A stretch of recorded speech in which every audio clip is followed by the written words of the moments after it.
The era of dealers is over. GM is ready to embrace the new sales model, one that will make car purchases more convenient and redefine how consumers interact with the automaker. We're talking about the biggest revolution in a century. We're talking about direct sales with no middleman. Does GM have the power to push out the long-standing practice and deal with the super strong dealer lobby? What's behind Barra's move? Enhanced consumer experience? Or maybe it's about forcing dealers to start selling EVs? What are the challenges and what could go wrong? Let's find some answers. Barra's bombshell.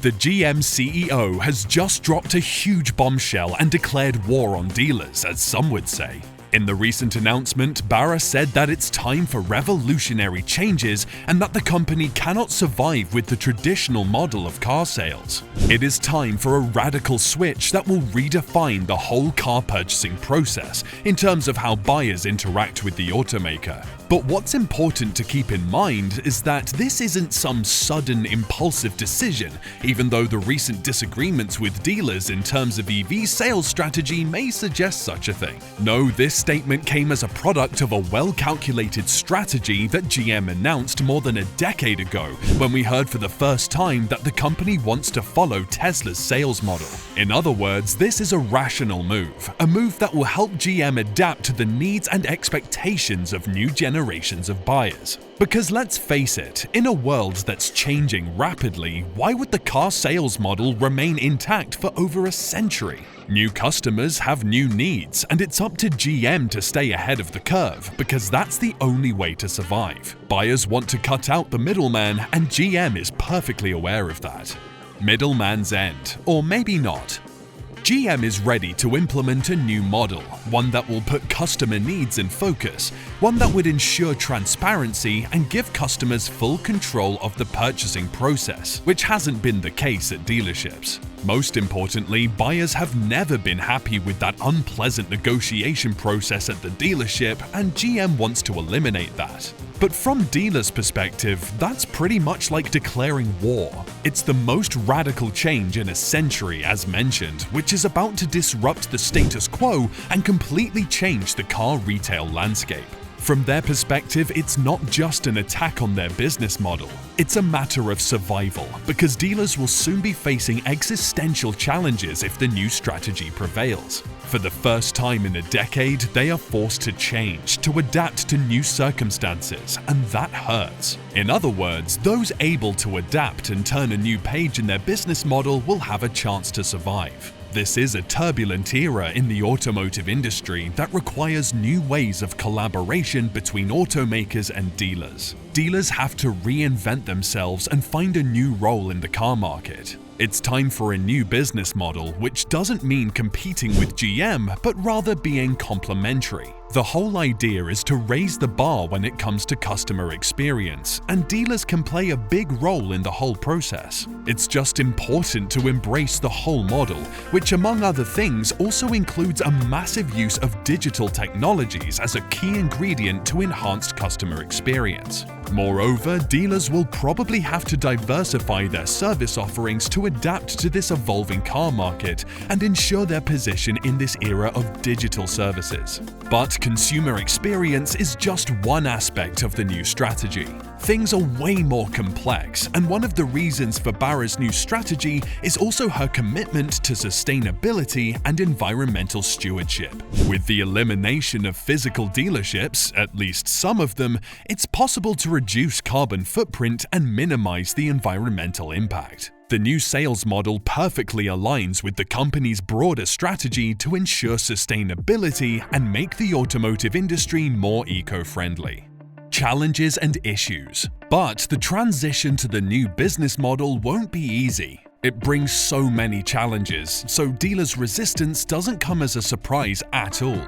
When we talk about concerns, some of the first things that come to mind are job losses and the potential estrangement of loyal dealership networks, not to mention all the logistical hurdles you could imagine. All of this means that GM must figure out a way to implement the new strategy and ensure a smooth transition.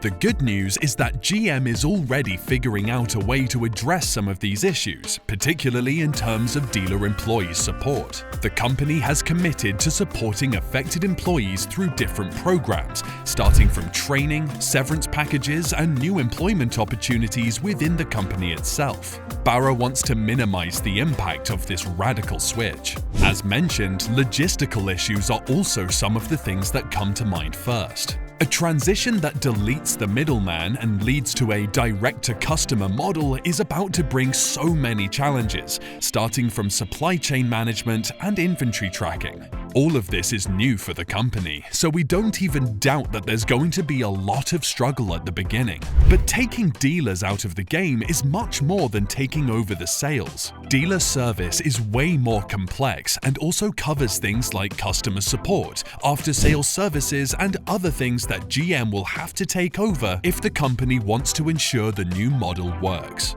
Accepting reality. Barra's statement may sound bold and moves may seem radical, but if you look around, you will see that this is the new reality.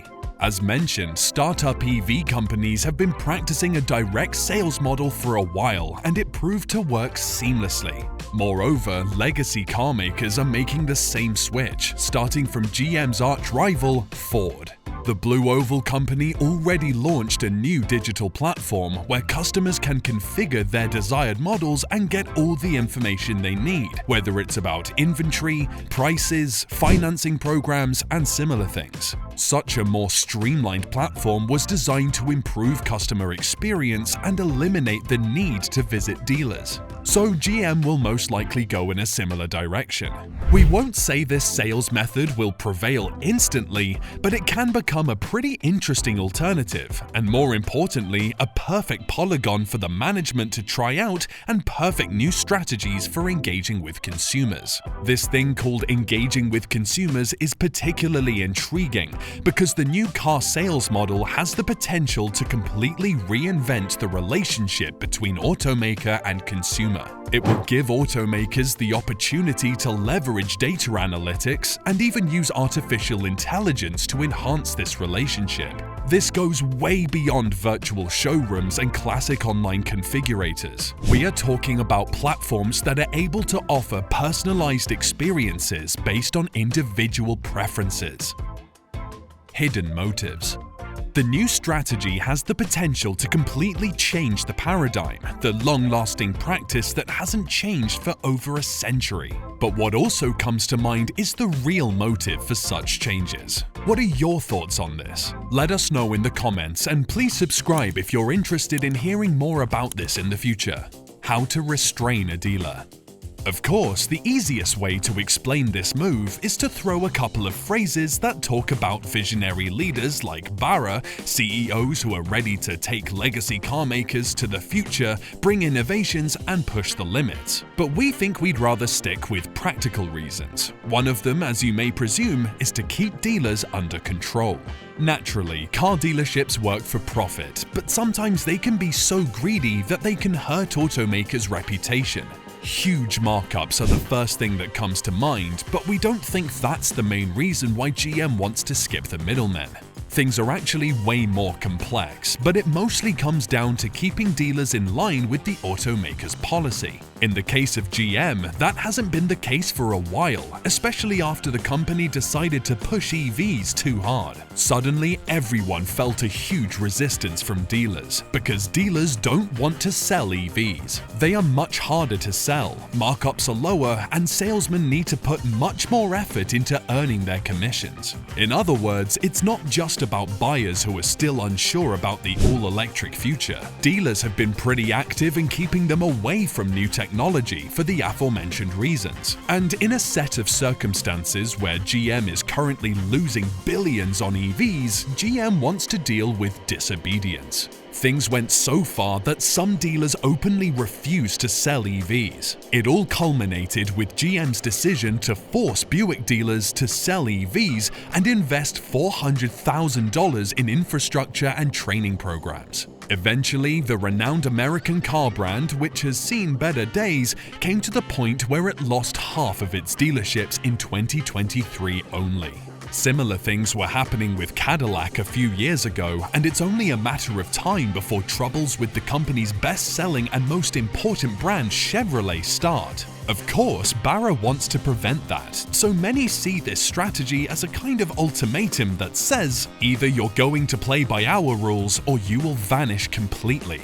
Meanwhile, it looks like both sides agreed on some compromises. With the latest EPA proposal, it's obvious that a fast and smooth EV transition is not going to happen. Instead, the transition will take decades, so dealers brought up hybrids again, technology that seemed behind GM until recently. Now, Barra, who was never particularly interested in hybrids, is forced to accept the new reality and listen to dealers, who now think that the company needs a lineup of hybrid vehicles to fulfill the needs of customers who are not ready to make a bigger step and go fully electric. And it turned out that they were right, as the demand for hybrids is growing at a higher rate than for EVs. Eventually, Barra announced that the company will embrace hybrid technology at a much higher scale, and the first new gas-electric models will be rolling out of factory lines pretty soon.